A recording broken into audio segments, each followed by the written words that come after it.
Sa ngalan ng Ama, at ng Anak, at ng Espiritu Santo, Amen. sumainyo ang Panginoon. At sumaiyo rin. Ngayon po ay pinagdiriwang natin ang kapistahan ng Panginoong Hesus, ang banal na sanggol. At ngayon din ay linggo ng panalangin para sa pagkakaisa ng mga Kristiyano.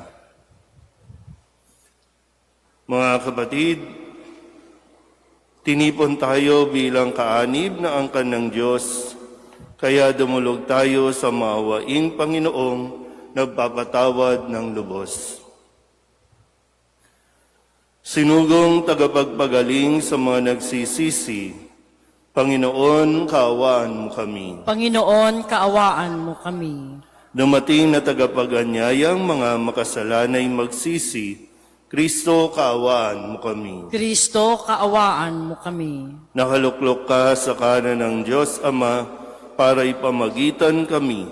Panginoon, kaawaan mo kami. Panginoon, kaawaan mo kami. Kaawaan tayo ng makapangyarihang Diyos, patawarin tayo sa ating mga kasalanan at patnubayan tayo sa buhay na walang hanggan. Amen.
Manalangin tayo.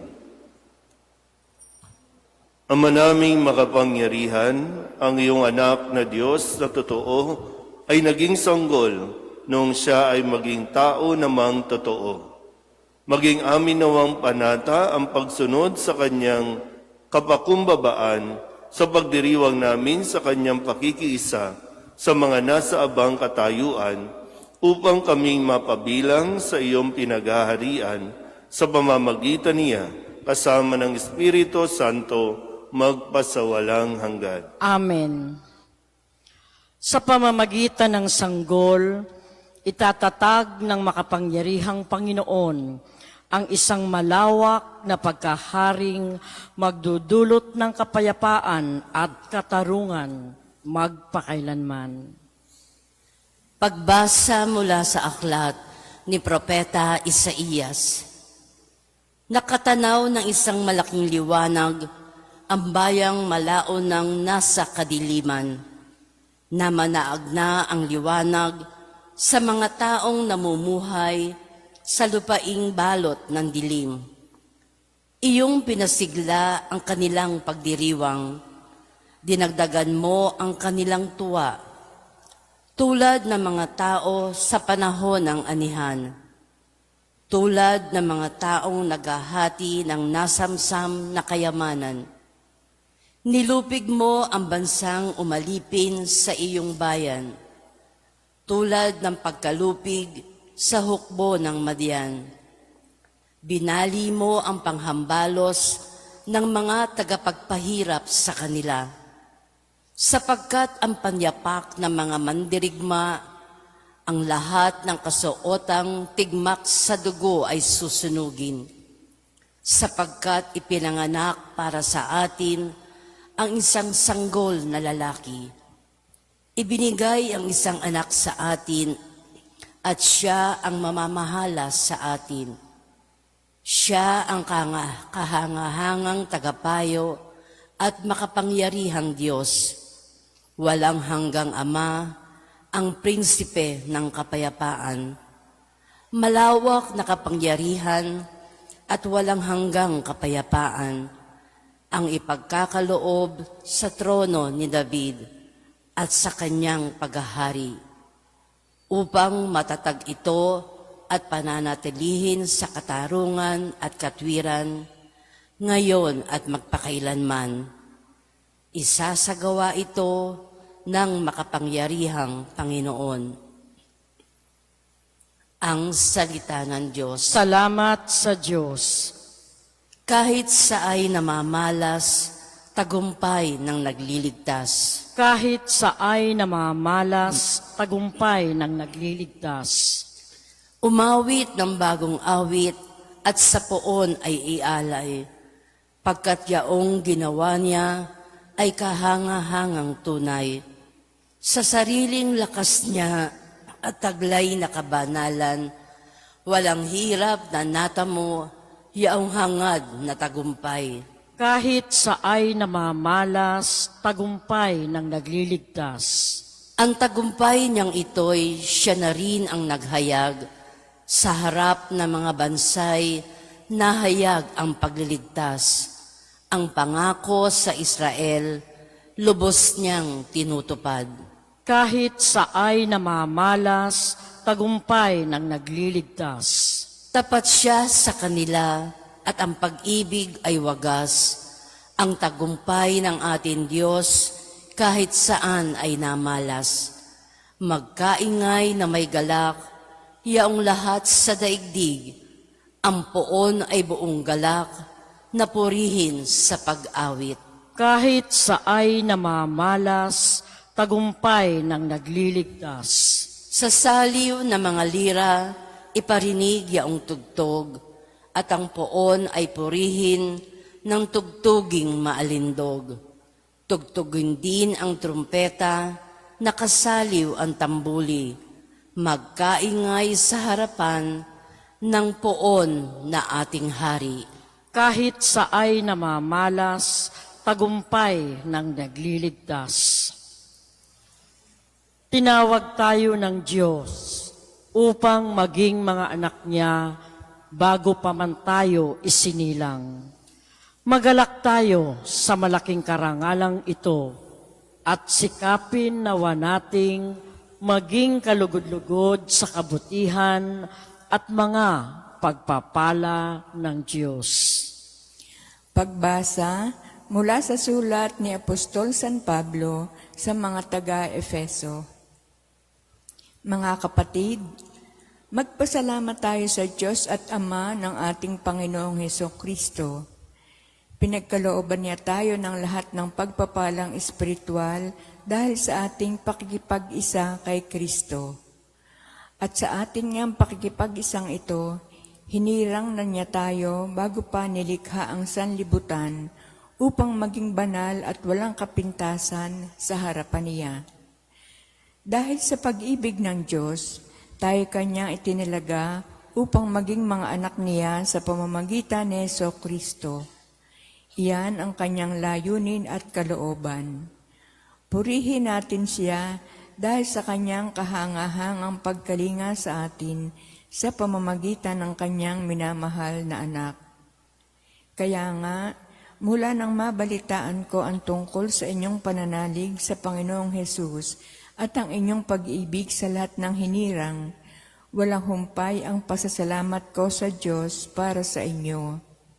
Inaalala ko kayo sa aking pananalangin at hinihiling sa Diyos ng ating Panginoong Hesukristo, ang dakilang Ama, na pagkalooban niya kayo ng espiritu ng karunungan ng tunay na pagkakilala sa Kanya.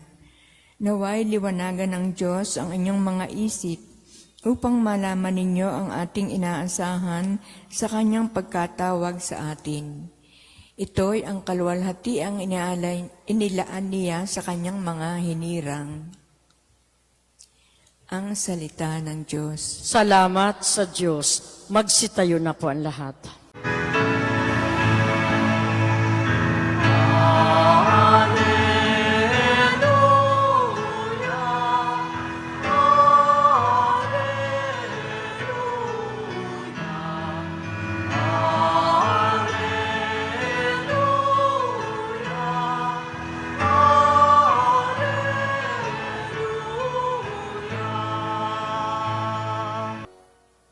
Sumainyo ang Panginoon. At sumaiyo rin. Ang mabuting balita ng Panginoon ayon kay San Lucas. Papuri sa iyo, Panginoon. Taon-taon, tuwing pista ng Paskwa, ang mga magulang ni Jesus ay pumupunta sa Jerusalem. At nang 12 taon na siya, pumaroon sila gaya ng dati nilang ginagawa. Pagkatapos ng pista, sila'y umuwi na. Nagpaiwan si Jesus sa Jerusalem, ngunit hindi ito napansin ng kanyang mga magulang. Sa pag-aakala ng isa na si Jesus ay kasama ng isa, nagpatuloy sila sa maghapong paglalakbay. Nang malaman nilang hindi siya kasama, siya'y hinanap nila sa kanilang mga kamag-anak at kakilala. Hindi nila siya matagpuan, kaya't bumalik sila sa Jerusalem upang doon hanapin. At nang 3 araw, natagpuan nila si Jesus sa loob ng templo, nakaupong kasama ng mga guro. Nakikinig siya sa kanila at nagtatanong, at ang lahat ng nakarinig sa kanya ay namangha sa kanyang katalinuhan. Nagtaka rin ang kanyang mga magulang nang siya'y makita. Sinabi ng kanyang ina, "Anak, bakit naman ganyan ang ginawa mo sa amin? Balisang-balisa na kami ng iyong ama sa paghahanap sa iyo." Sumagot siya, "Bakit po ninyo ako hinahanap? Hindi ba ninyo alam na ako'y dapat na nasa bahay ng aking ama?" Ngunit hindi nila naunawaan ang pananalitang ito. Siya'y umuwing kasama nila sa Nazaret at naging masunuring anak. Ang lahat ng bagay na ito ay iningatan ng kanyang ina sa kanyang puso. Patuloy na lumaki si Jesus. Umunlad ang kanyang karunungan at lalong kinalugdan ng Diyos at ng mga tao. Ang mabuting balita ng Panginoon. Pinupuri ka namin, Panginoong Heso Kristo. Isang magandang umaga po sa inyong lahat. Viva Santo Niño! Palapakan natin ang ating Panginoon at maligayang pagdiriwang ng kapistahan ng Panginoong Hesus, ang banal na sanggol. Si Jesus na bagamat Diyos ay nagpakababa, naging katulad nating mga tao upang mahayag ang katotohanan at ang kaganapan ng pangako ng Diyos. Sa unang pagbasa sa ipinahayag ni Propeta Isaías, na dahil kay Jesus nang siya ay isilang, ang dating bayan na nababalot ng kadiliman ay nakakita ng liwanag. Kaya nga si Kristo, ang liwanag, siya ang ilaw na atin pong pinupuntahan at siya pa rin ang atin pong magiging pag-asa. Hindi tayo mawawalan ng pag-asa hanggat naririyan si Jesus. Kaya ang paanyaya din sa atin ng ating ikalawang pagbasa sa sulat sa mga taga-Efeso, lagi tayong magpasalamat sa Diyos dahil sa ating Panginoong Jesus. Sabihin niyo nga po, salamat sa Diyos. Kaya nga ang pagtitipon natin, linggo-linggo o kahit anong araw, basta tayo ay nagmimisa, ito ay pasasalamat sa mga biyaya na binibigay sa atin ng Diyos, lalong-lalo na ang biyaya na ipinagkaloob sa atin ng Kanyang bugtong na anak. Sa ating Ebanghelyo, narinig natin muli ang kwento ng paghahanap kay Jesus. Sabi nila, nawala si Jesus. Pero hindi naman talaga nawala si Jesus dahil naroon siya sa templo sa bahay ng kanyang ama. Sino ang nawala? Sa tingin ninyo? Si Maria at Jose. Dahil sabi dito, akala ng isa, nasa kanya si Jesus. Dahil si Maria, nandoon sa pangkat ng kababaihan, si Jose, nasa pangkat ng kalalakihan. Pero nung na-realize nila na wala si Jesus sa isa't isa, nagsama muli ang dalawa at bumalik kung saan nila, kung saan nawagli, kung saan nila akalang nawala si Jesus. Na napakagandang makita ito, na matutunan lalong-lalo na ng mga magulang. Sabihin nyo nga sa katabi ninyo, tumanda ka na. Ulit, tumanda ka na. Hindi ko alam kung paano nyo tinitake yung salitang tumanda ka na. Kasi dalawa yan, pwedeng yung matanda ka na, tumanda ka na. O yung panawagan na tumanda ka na, yung bang mag-mature ka na, maging responsible ka na. Kasi baka hanggang ngayon, hindi pa kayo nagtatagpo. Nasa inyong pangangalaga ang inyong mga anak. Ngayon, sa pagdiriwang ng Kapistahan ng Santo Niño, hindi lang tayo magpipit senyor, hindi lang tayo magbibiba Santo Niño, hindi lang tayo magpurposisyon, magsasasayaw ng daladala ang imahe ng Santo Niño, kundi higit dito ay yung paalala sa atin na kung paanong si Jesus ipinagkatiwala ng Diyos sa mga magulang, si Maria at Jose, nagagabayan muna ito sa kanyang murang edad. Kasi naging tao si Jesus, yung tao na walang kamuang-muang mula sa pagiging sanggol, kailangan turuan, kailangan gabayan. Maganda yung halimbawa dito, no? Sabi dito, taon-taon ang mga magulang ni Jesus pumupunta sa templo. Kasama siya. Kaya nga naiwan si Jesus sa templo eh. So taon-taon. So nasanay na si Jesus, taon-taon, habang bata pa siya, nasanay na siya na pumupunta ang kanyang mga magulang sa templo. Kaya kahit pa paano, alam niya yung nagiging pasikot-sikot, alam niya kung ano yung naririnig, alam niya kung ano yung ipinapahayag na salita ng Diyos, nasasanay ang kanyang tenga. Kaya pagdating ng takdang panahon, hindi siya nawala. Nagpaiwan siya. Nakukuha po ba? Kaya ngayon, nasaan ang mga magulang? Uy, nasaan? Nasaan yung babae? Nasaan yung magulang na babae? Ayun, busy sa karir. Hindi man sa karir, yun, busy sa pakikipagchismisan. Busy sa social media. Kung hindi man nasa abroad, ayun, may ibang mga kachat. Nasaan yung lalaki? Nasaan yung tatay? Yung magulang na lalaki? Ayun, tatay na, nagpapakabinata pa. May asawa na, nagbubuhay binata pa. So, sinong naiwan? Ang anak. Nasaan ang magulang? Kailan kayo magtatagpo? Kasi di ba, minsan yung magkaiba na yung babae at yung lalaki, kasi may kanya-kanya pa rin buhay na gustong ibuhay. At kapag nalaman nila, ano nangyayari sa bata? Nasaan? Ano mangyayari? Nagsisisihan ng dalawa.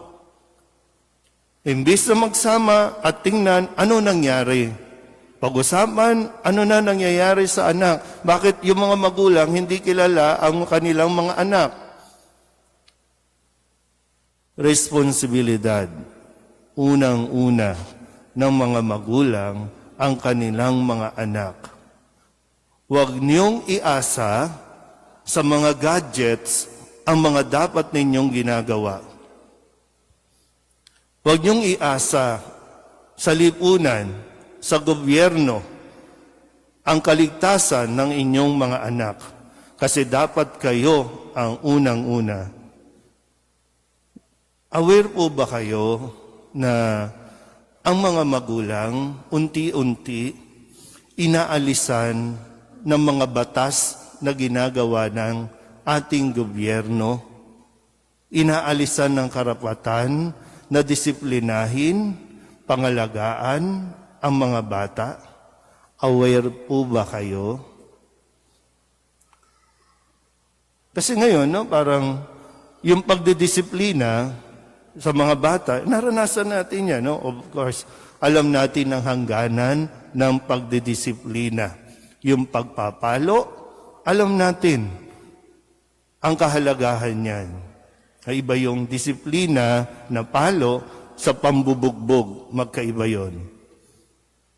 Pero ngayon, bawal yan. Kakasuhan ka. Aware ba tayo doon? Pista tayo ng pista ng Santo Niño. Mabuti pa nga ang Santo Niño, binibihisan natin, ginagastusan natin, pero ang mga bata, ano ang investment natin sa mga bata? Sa mga magulang dito, naalala nyo pa ba kung kailan kayo nakipaglaro sa inyong mga anak nung sila ay maliliit pa? Naalala nyo ba kung nakipaglaro kayo? O sila lang nakikipaglaro sa mga computer? Kasi dapat yung mga magulang, di ba? Yung pagyakap, yung paghalik, yung paglalambingan, yung nakikipaglaro, nakikipag-usap. Nga lang, gaya ng nasabi ko, may kanya-kanyang mundo eh. May kanya-kanyang pinagkakaabalahan. Kaya ang naiiwan, ang bata. So ngayon, ano ang kasama ng bata? Computer. Ano ang nasa computer? Gera, kahalayan, pati nga pagsusugal, nandiyan dyan. Pero bakit hindi tayo nagiging aware na kung ano ang pinapanood, ano ang sinusubaybayan ng mga bata? I-share ko lang po itong latest na isinusulong ulit. Noong una, sinulong yung RH Bill. Ngayon, ang sinusulong, Anti-Teen Pregnancy Bill. Maganda yung title para maiwasan na ang mga kabataan mabuntis ng maaga. Pero aware ba tayo? Kasi hindi natin alam, no? Nandoon na pala, papunta na sa Senate. Pag naaprubahan, patay na naman ang mga magulang. Kahit anong bill na ginagawa, hindi nila napipigilan ang pagbuntis ng mga kabataan sa murang edad kasi mali ang paraan. Tingnan nyo, maganda yung title, Anti-Teen Pregnancy Bill. Pero sa loob niyan, nakalagay na may curriculum na ipapasok. Sex education. Tandaan niyo po ha, hindi ko alam kasi kung may pakialam ba kayo dito o yung pagiging conservative natin parang wala sa lugar eh. Ay, Father, huwag nang pag-usapan yan. Pero, tinan nyo, at 4 years old, ang sabi dyan, tuturuan na ang mga bata yung children masturbation. 4 years old. Ituturo na sa school. Tuturuan na sila. At 6 years old, ang nakalagay, tuturuan na sila ng concept of bodily pleasure through the 5 senses. 6 years old. At 9 years old, ang ituturo naman sa kanila ay yung kanilang tinatawag na sexual rights. 4 years old, katulad ng Santo Niño, maglalaro muna yan. Makikimingle muna sa mga bata. At 4 years old, turuan mo muna ng kagandahang asal, values muna. Pero bakit ito ang gustong ituro? Para daw ma-prevent yung teen pregnancy. Murang-murang edad, i-expose mo sa ganun. Tapos pagdating ng Santo Niño, magsasasayaw tayo, Pitsenyor, Pitsenyor. Anong nangyayari sa atin? Kailan tayo magtatagpo? Mga magulang, kailan kayo magigising na nawawala kayo? At dahil wala kayo, yung bata, yung mga anak ninyo, naiiwan. Dasal, lapit na naman tayo sa Santo Niño, dasal-dasal tayo. Gising.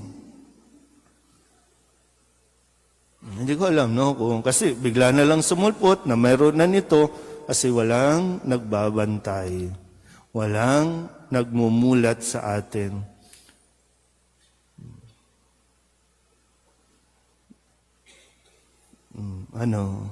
So, hindi na candy. Tandaan nyo, no?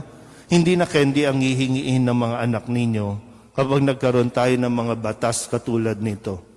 Anong hihingiin nila? Condom, contraceptive. Pag hindi mo binigyan, patay ka. Kakasuhan ka. So, nasa atin po, no? Nawa, sa gabay ng ating Panginoong Hesus, magtungo sana tayo kung nasaan si Jesus. Magsama sana muli. Magtulong kayo ulit, mga mag-asawa, mga magulang. Magkita na kayo ulit. para makita din ninyo kung ano ang nangyayari at kung ano ang dapat ninyong gawin. Amen. Magsitayo ang lahat, ipahayag natin ating pananampalataya. Sumasampalataya ako Sa Diyos amang makapangyarihan sa lahat, na may gawa ng langit at lupa. Sumasampalataya ako kay Kristo, iisang anak ng Diyos, Panginoon nating lahat. Nagkatawang tao, siya lalang ng Espiritu Santo. Ipinanganak ni Santa Maria Birhen, pinagpakasakit ni Poncio Pilato, pinako sa krus, namatay, inilibing. Nanaog sa kinaroroonan ng mga yumao, nang maikatlong araw na buhay na mag-uli, umakyat sa langit, naluluklok sa kanan ng Diyos amang makapangyarihan sa lahat. Doon magmumulang paririto at huhukom sa nangabubuhay at nangamamatay na tao.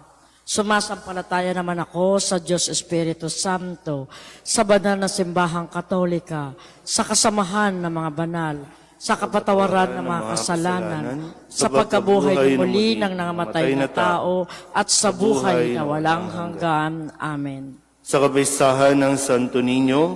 Umihiling kami sa iyo, Ama, na maging karapat-dapat kaming tawaging minamahal mong mga anak. Aming ipinapanalangin ang lahat ng bata sa buong mundo. Ang ating itutugon, dinggin mo ang panalangin ng iyong mga anak, Panginoon. Dinggin mo ang panalangin ng iyong mga anak, Panginoon. Maggabayan nawa ng pamahalaan at ng mga namumuno sa simbahan ang lahat ng bata ng may pagmamahal, awat malasakit, patungo sa isang magandang kinabukasan. Manalangin tayo. Dinggin mo ang panalangin ng iyong mga anak, Panginoon. Turuan nawa ng mga magulang, mga guro at mga nakatatanda ang kabataan ng mga mabuting halimbawa at responsableng pamumuhay. Manalangin tayo. Dinggin mo ang panalangin ng iyong mga anak, Panginoon. Mapalalim panawa namin ang aming ugnayan kay Kristo, nang lubusan naming mabatid ang kalooban mo, Ama. Manalangin tayo. Dinggin mo ang panalangin ng iyong mga anak, Panginoon. Sama-sama nawang salubungin ng mga anghel at mga banal ang mga kapatid naming yumao sa kanilang pagdating sa buhay na walang hanggan. Manalangin tayo. Dinggin mo ang panalangin ng iyong mga anak, Panginoon. Sa ilang sandali ng katahimikan, ating ipanalangin ang iba pang mga pangangailangan ng ating pamayanan, pati na rin ang ating pansariling kahilingan. Manalangin tayo. Dinggin mo ang panalangin ng iyong mga anak, Panginoon. Ang lahat ng ito iniling namin sa ngalan ni Kristo, ang aming Panginoon. Amen.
Manalangin kayo mga kapatid upang paghahain natin ay kalugdan ng Diyos amang makapangyarihan. Tanggapin nawa ng Panginoon itong pagkahain sa iyong mga kamay, sa kapurihan niya at karangalan sa ating kapakinabangan at sa buong sambayanan niyang banal. Ama naming lumikha, sa pagdiriwang namin sa kapistahan ng banal na sanggol, paunlakan mo ang aming pagdulog upang ganapin ang kanyang paghahain at ang kinamtan niyang kapatawaran ay pakinabangan namin sa pamamagitan niya kasama ng Espiritu Santo magpasawalang hanggan. Amen. Sumainyo ang Panginoon. At sumairin. Itaas sa Diyos ang inyong puso at diwa. Itinaas na namin sa Panginoon. Pasalamatan natin ang Panginoong ating Diyos. Marapat na siya ay pasalamatan. Ama naming makapangyarihan, tunay nga marapat na ikaw ay aming pasalamatan sa pamamagitan ni Jesucristo na aming Panginoon.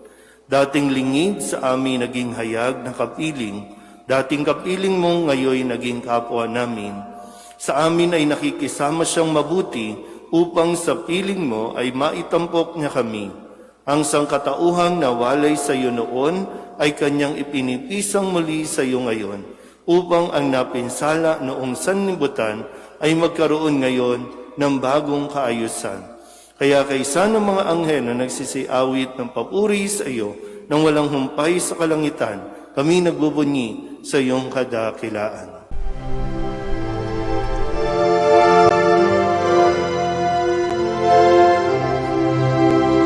Santo, Santo, Santo, Panginoong Diyos makapangyarihan, napupuno ang langit at lupa ng kalwalhatian mo.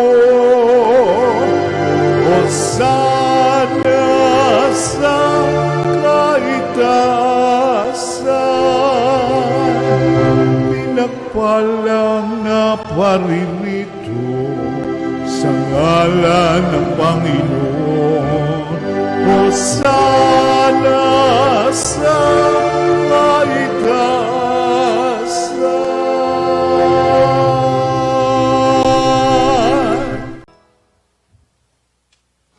Ama naming banal, ikaw ang bukal ng tanang kabanalan. Kaya't sa pamamagitan ng iyong Espiritu, gawin mong banal ang kaloob na ito upang para sa aming maging katawan at dugo ng aming Panginoong Hesu Kristo.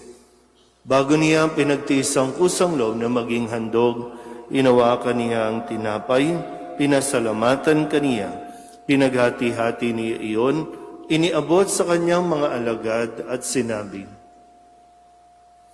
"Tanggapin ninyong lahat ito at kanin, ito ang aking katawan na ihahandog para sa inyo."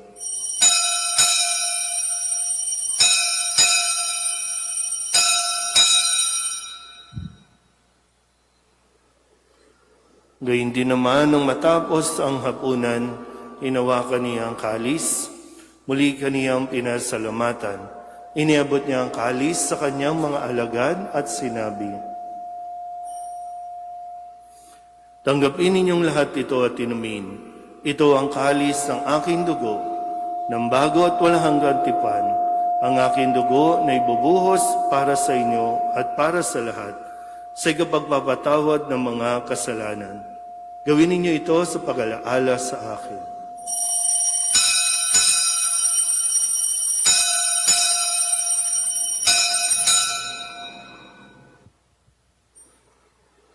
Ipagunyi natin ang misteryo ng pananampalataya.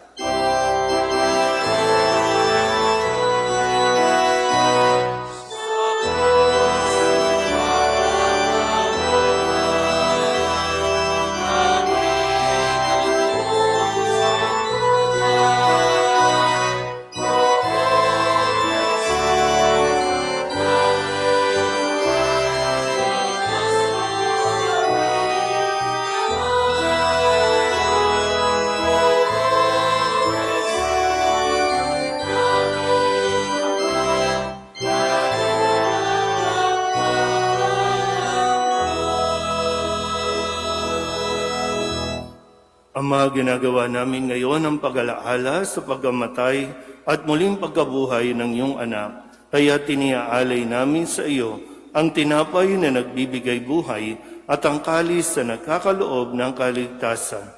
Kami nagpapasalamat dahil kami iyong minarapat na tumayo sa harap mo para maglingkod sa iyo. Isinasamo namin kami magsasalo-salo sa katawan at dugo ni Kristo ay mabuklod sa pagkakaisa sa pamamagitan ng Espiritu Santo. Ama, lingapin mo ang iyong simbahang laganap sa buong daigdig. Huspusin mo kami sa pag-ibig kaysa ni Leon na aming Papa at ni Jose na aming Obispo at ng Tanang Kaparian. Alalahanin mo rin ang mga kapatid naming nahimlay na may pag-asang sila'y muling mabubuhay, gayon din ang lahat ng mga pumanaw. Kawaan mo sila at patuloyin sa iyong kaliwanagan. Kawaan mo at pagitapating kaming lahat na makasalo sa iyong buhay na walang wakas. Kaysa ng mahal na Birheng Maria na Ina ng Diyos, ng kabiyak ng puso niyang si San Jose, kaysa ng mga apostol at ng lahat ng mga banal na namuhay dito sa daigdig ng kalugod-lugod sa iyo, may pagdiwang nawa namin ang pagpupuri sa ikararangal mo sa pamamagitan ng iyong anak na aming Panginoong Heso Kristo. Sa pamamagitan ni Kristo, kasama niya at sa Kanya, ang lahat ng parangal at papuri ay sa iyo, Diyos Ama, makapangyarihan, kasama ng Espiritu Santo, magpasawalang hanggan.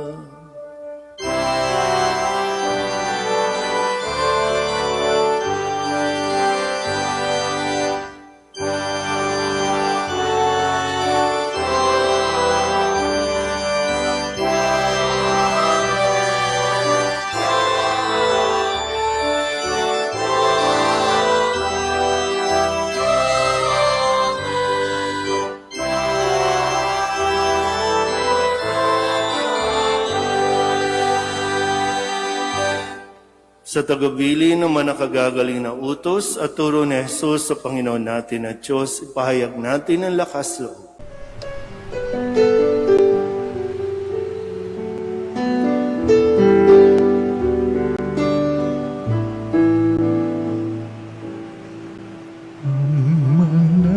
namin sumasalang ka, sambahin ang ngalan mo, mapasamin ang kaharian mo, sundin ang loob mo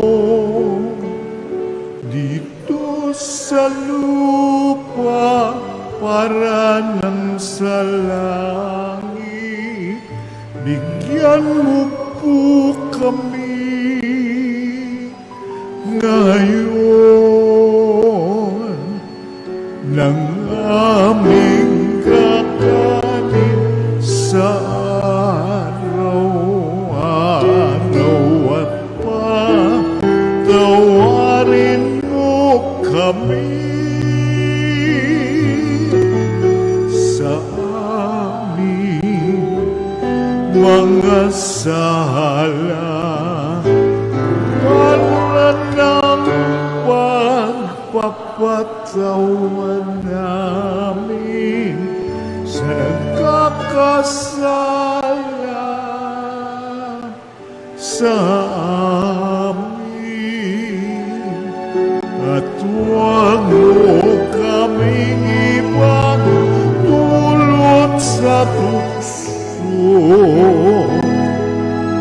at yadya mo kami sa lahat ng masama.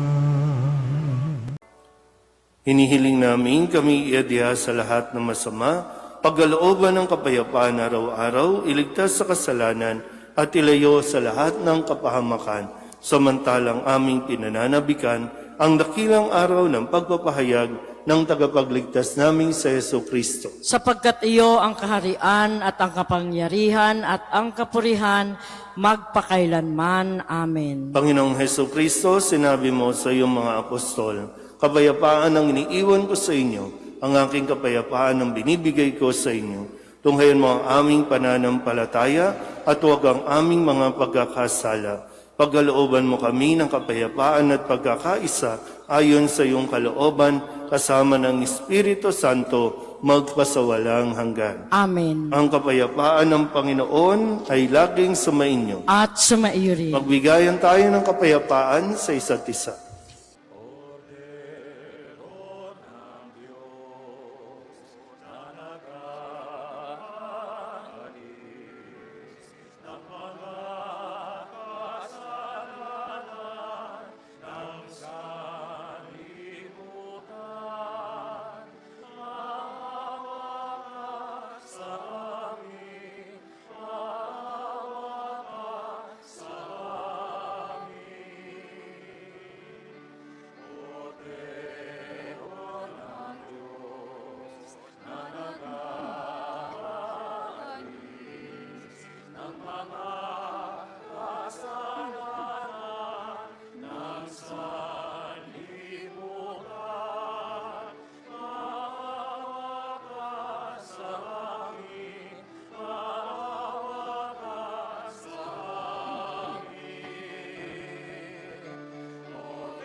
Ito ang kordero ng Diyos. Ito ang nag-aalis ng kasalanan ng sanlibutan. Mapalad ang mga inaanyayahan sa kanyang piging. Panginoon, hindi ako karapat-dapat na magpatuloy sa iyo, ngunit sa isang salita mo lamang ay gagaling na ako.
Manalangin tayo.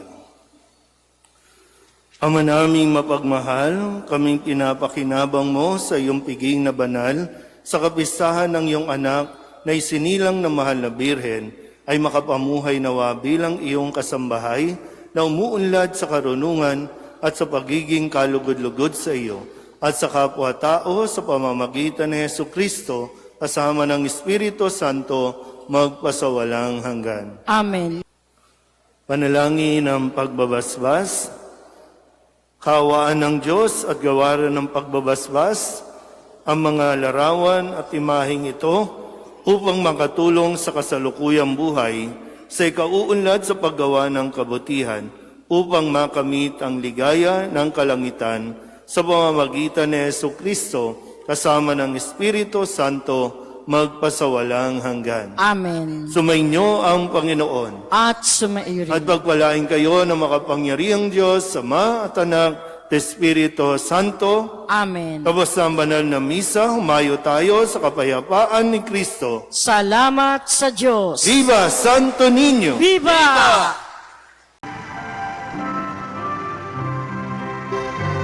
Nuestro Padre Jesus Nazareno, sinasamba ka namin, pinipintungo ka namin, aral mo ang aming buhay at kaligtasan. Nuestro Padre Jesus Nazareno, iligtas mo kami sa kasalanan. Ang krus mong kinamatayan ay sagisag ng aming kaligtasan. Nuestro Padre Jesus Nazareno, dinarangal ka na amin. Nuestro Padre Jesus Nazareno, nilulwalhati ka namin. Nuestro Padre Jesus Nazareno, dinarangal ka na amin. Nuestro Padre Jesus Nazareno, nilulwalhati ka namin.